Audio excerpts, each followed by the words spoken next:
প্রিয় দর্শক, সবাই কেমন আছেন? আশা করি সবাই ভালো আছেন। দেখেন, ছোটোবেলার দৃশ্য একটা মনে পড়ে গেল। আসলে অনেকে এরকমভাবে গুল্লি খেলছেন ছোটোবেলা। কে কে খেলছেন দেখেন, আমি নিজেও খেলছি। এরকম কুনি দিয়ে গুল্লি খেলতে খেলতে কুনির ছাল যেত, এরকম কি রক্ত বন্ত বের হয়েছে কুনি দিয়ে। তবু খেলাধুলা মিস করা গেছে না।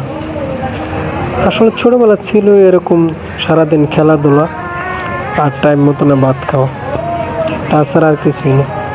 কোনো টেনশন ছিল না, কাজ কাম করতে হবে, টাকা ইনকাম করতে হবে, এরকম কোনো টেনশন ছিল না। যার জন্য দিনগুলো ছিল অন্যরকম, খুব সুন্দর।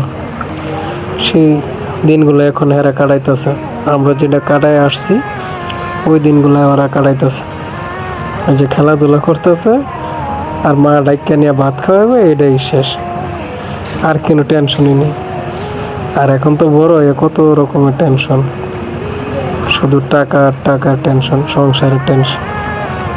আর ওরা ঘরে ভাত আছে না আছে ওইটার টেনশন নেই, কাপড় কই থেকে আসবে, খাওয়া দাওয়া করতে হবে, কোনো টেনশন নেই। শুধু আছে টেনশন, খেলতে হইব, খেলাধুলা থাকতে হইব, এটাই ওর মাথার টেনশন। যাই হোক, সব কিছুর পরে সবাই ভালো। অনেক মিস করি ছোটোবেলার দিনগুলো, আসলে খুব মিস করি ছোটোবেলার দিনগুলোর কথা। ওদেরকে দেখে মনে হয়েছে ছোটোবেলা তো আমরা এরকমভাবে খেলাধুলা করছি, সারাক্ষণ খেলছি।